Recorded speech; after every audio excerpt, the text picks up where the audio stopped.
Hello दोस्तों, नमस्कार। मैं हूँ राजीव और आप देखते हैं फूड गुरु। आज आपको बांग्लादेश का फुल प्रोसेस दिखाएंगे ईंट मेकिंग का। स्टार्टिंग होती है मिट्टी से, जिसको कि एक फैलाकर उसमें पानी छोड़ दिया जाता है और उसके बाद में उस मिट्टी को उठाकर मिक्सर में डाला जाता है। इंडिया की तरह यहाँ पर पगमेल से गारा नहीं दिया जाता है। यहाँ पर मिट्टी मिक्स करने का काम मैनुअली किया जाता है। इस मिक्सर में गरा डाला जाएगा और इसके बाद जितने भी ईंट निकालने वाले हैं हमारे पथेर वाले भाई, उनको खुद ही यहीं से मिट्टी को लेकर जाना पड़ता है, क्योंकि पगमिल का यहाँ पर इस्तेमाल नहीं किया जाता। और मिट्टी मिक्स करने का यहाँ का जो प्रोसेस है वो थोड़ा सा यूनिक है, क्योंकि जो ड्राई मिट्टी होती है उसको गीला करके छोड़ दिया जाता है, ताकि उसमें जो भी डेले वगैरह रहते हैं वो कुछ दिन में अच्छी तरह से गल जाते हैं और उसके बाद में उस मिट्टी को इस मिक्सर में डाला जाता है। सो ये कॉन्सेप्ट यहाँ पर थोड़ा यूनिक है। मोस्टली इंडिया में ऐसा नहीं किया जाता है और जो भी ईंटें निकालने वाले हैं उनको खुद ही अपनी इस रेडी से मिट्टी ले जानी पड़ती है, क्योंकि पगमेल से यहाँ पर गारा नहीं दिया जाता है।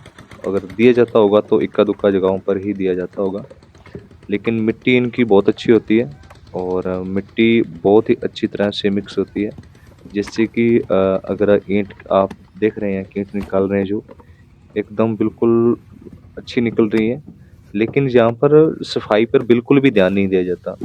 यहाँ पर सिर्फ क्वांटिटी पे ध्यान दिया जाता है। इनको सफाई से कोई ज़्यादा मतलब नहीं रहता जो ईंट निकालने वाले हैं। मोस्टली सभी बांग्लादेश में सभी जगहों पर ऐसा ही होता है। और जो इनका ईंटें लगाने का सिस्टम है सूखने के बाद, वो भी इंडिया से अलग है।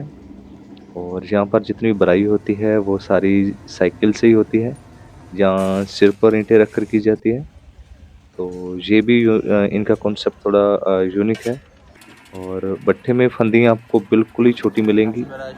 ये रिक्शा ही क्रॉस होता है, बड़ी फंदियाँ नहीं होती हैं और अंदर से ट्रॉली वगैरह नहीं भरी जाती है। जो भी ट्रॉलियाँ वगैरह पक्की ईंटों की भरी जाती हैं वो सारी इनके द्वारा सिर पर ईंटें रख कर ही निकाल कर ही भरी जाती हैं। और यहाँ ई रिक्शा से ईंटें निकाल के भरी जाती हैं। और ये इनका कच्ची ईंट की भराई का प्रोसेस है। 4 बेलदार दिए जाते हैं जहाँ पर, और भराई इनकी इस तरह से की जाती है, आप देख सकते हैं। और ईंट की सफाई भी चेक कर सकते हैं। और जितनी भी जुलाई होती है वो सारी कोयले से होती है। कोयले को अच्छी तरह से क्रश किया जाता है, ताकि ईंट पकाने में कोयला जो डालते हैं वो अगर बारीक होगा तो वो मोरियों में सभी जगहों पर फैल सके। अगर कोयला क्रश नहीं होगा तो उनके जो मोटे मोटे डेले रह जाते हैं जिस जगह पर रहेंगे, तो वहाँ पर खंगर बनने की संभावनाएं ज़्यादा रहती हैं, माल खराब हो जाता है।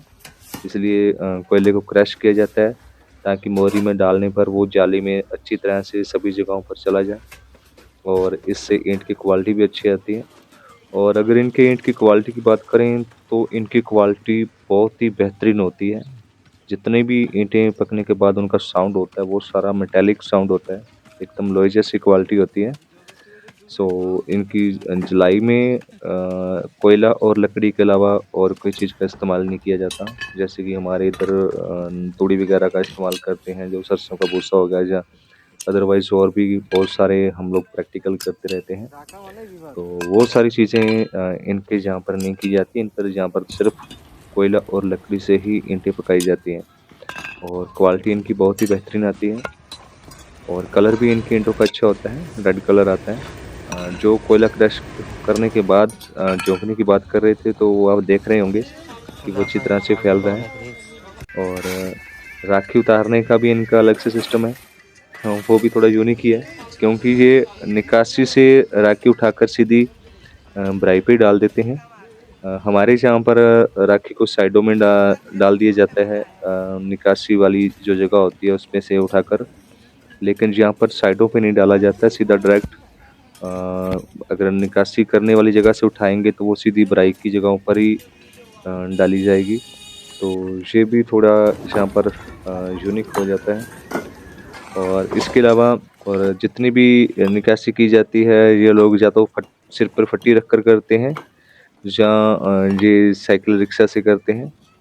हमारे इस तरह छोटी रेहड़ियों का इस्तेमाल नहीं किया जाता है।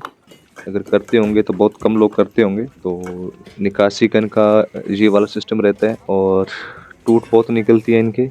आप देखेंगे कि आपको हर भट्ठे पर बड़े-बड़े ढेर मिल जाते हैं और इन्हीं टुकड़ों को ये बाद में क्रैश करके मार्केट में सेल करते हैं। सो आपको ये व्लॉग कैसा लगा आप हमें कमेंट्स करके बता सकते हैं। ऐसे ही हर रोज़ नए-नए अपडेट या अलग-अलग जगहों की वीडियो देखने के लिए आप हमें इंस्टाग्राम, फेसबुक और यूट्यूब पर फॉलो कर सकते हैं। सो बने रहिए टीम फॉर यू के साथ। Thank you so much.